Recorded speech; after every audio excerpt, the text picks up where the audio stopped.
So, good morning mga boss, mga kaibigan. Ngayon ay araw na ng 2026 at tayo galing sa panggabing trabaho. At iba ang klima ng panahon ngayon. Nagbabadya ang isang malakas na pagulan. Ayan, napakadilim ng kalangitan. So, nagbabadya ito na uulan to eh. So, mabilisan lang. Kaya dito naman tayo dumaan sa Manila Memorial Park para makompleto natin yung isang linggo natin. So, nung nakaraang 2 araw, di tayo nakaraan dito eh. Dahil maaga tayo umuwi. Pero ngayon, solo natin itong lugar. Babadya oh. Huwag naman sana munang umulan para makauwi muna tayo sa ating bahay. Nasa bumuhos.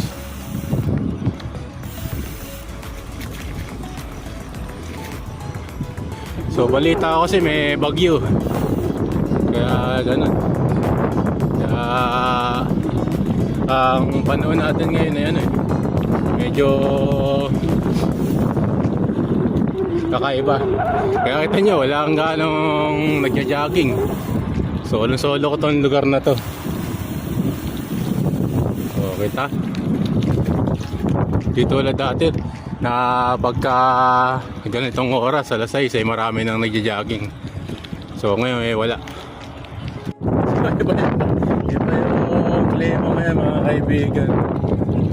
So tingnan nyo naman yung ulapan. Grabe. Pero dun sa kapilang side eh maaraw. Dito lang sa side na to medyo malimlim.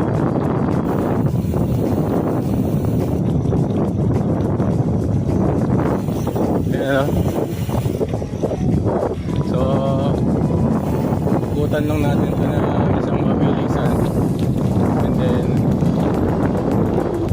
uwi na din tayo mga kaibigan. Alright, so ayan o, mga ganda mga kaibigan no? Solo mo yung lugar.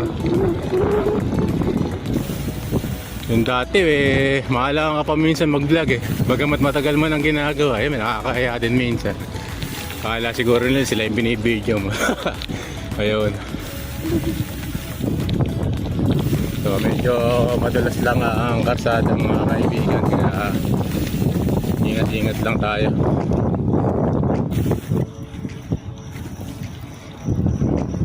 So ayun. So tingnan nyo naman dun sa side na yun. Ayun oh.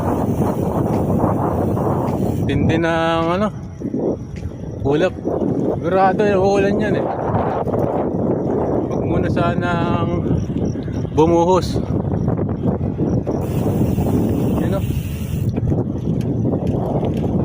Grabe, parang ano to ah, parang dilubyo ah. Oh, isang ikot lang tayo.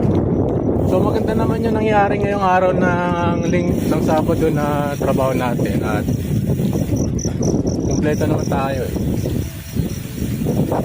So ayan, nakaisang ikot na tayo mga kaibigan. So ayan. So ito na nga eh, pauwi na rin tayo. At mahirap makipagsabayan yan sa namumuong sama ng panahon. Tingnan nyo naman. Oh, pakadilim ng kalangitan. Kung nag-aaral ako, sabi nila, yan. Nimbus cloud. Ibig sabihin, madilim. Punong-puno na ang ulan yan. Tubig ulan.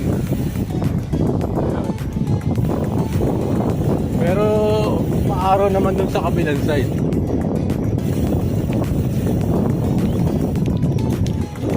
Solo natin itong lugar.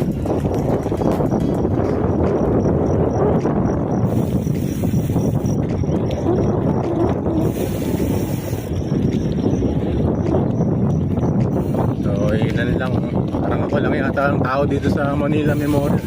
Ay hindi naman, marami pala kami dito. Yung iba eh namamahingal, mga natutulog. Pauwi na rin tayo mga kaibigan. At wala muna tayo mag-usap ang isyong panlipunan.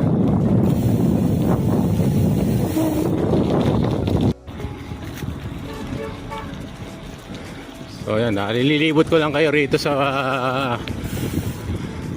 Manila Memorial Park. So yan. So araw pala ng linggo ngayon sa aming mga kakani sa Iglesia ni Cristo, sa mga kapatid na kakilala ko, mga followers ko, ay pagsamba po natin ngayon. Sa mga hindi pa nakakasamba, sumamba na po tayo. Ako po ay sasamba mamaya nung alas 10 na umaga sa lokal po ng Santo Niño, distrito po ng Bulacan. Ayan. Ikot tayo. Ayan. Yun.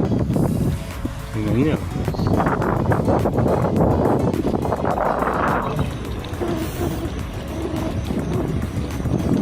Walang nagja-jogging.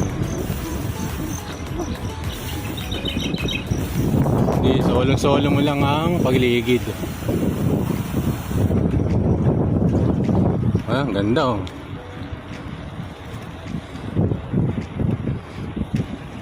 So dito sa Memorial Park, kahit sa cemetery, malalaman mo na dito kung sino yung mga may kaya, yung may mayayaman talaga. Dito, wala dito yung ano yung mga poorest of the poor.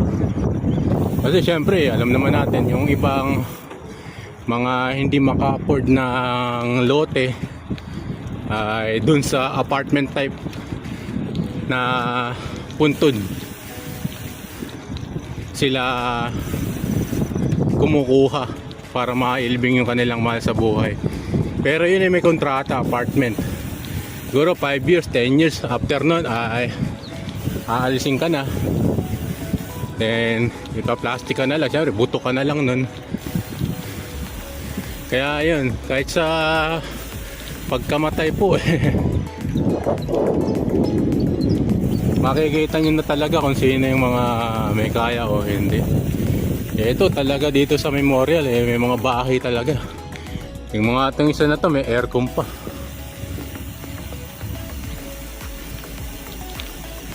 Ayun, oh. Patay na, may aircon pa. Sana all. So ito naman parang bahay na European type. Tapos yung ibang mga nakaka-afford naman sa buhay, ang kanilang libingan dito sa mismo sa lote. Nilulubog sila. So katulad dun sa lola ko dun sa Wawa Cemetery sa may Santissima Trinidad. Doon yung sinasabi ko ng mga apartment type, yung tiyahin ko, yung mga tiyahin ko na namatay, doon sila nakaimlay. Ako kahit nasa na lang ako sa apartment type lang ako. Kaya doon lang talaga makakaya natin. Kaya alam nyo, pag ako ay guminha-ginhawa, bibili tayo ng maliit na sukat ng lupa dito. At dito tayo iimlay. Ganda kasi dito, tahimik. Saka greenery ka nga, yung tinatawag na lunti ang lugar. Daming halaman, daming mga puno. So yun. So mga kaibigan at mga kapadyak, ay uwi na tayo. At mahirap na abutan na malakas na ulan. Hindi natin dala yung ating kapote. Kung dala sana natin yung ating kapote, pwede tayo makipagsabayan. So isang ikot na lang pala para matapos na yung ating pinaka-loop. Ayan.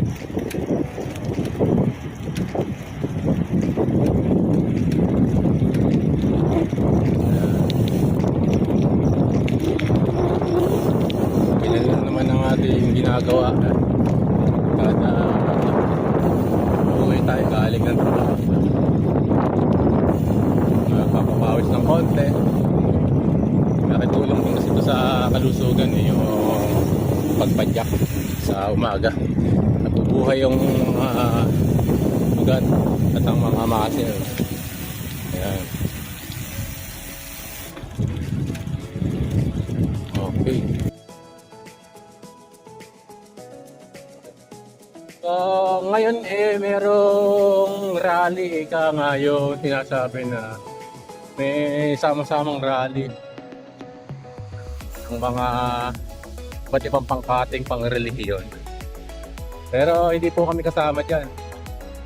Kami po ay hindi pa po natatagubili ng bukol dyan. Bago po kami magsagawa ng mapayapang pagkilos ay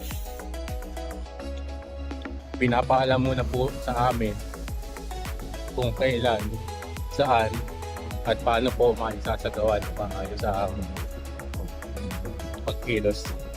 Hindi po kami kasama dyan. Kasama dyan sa rally po ngayong araw nito na sa kay Reno Grandstand. So, paglilinaw po lamang yan. Yan, uwi na tayo mga kaibigan.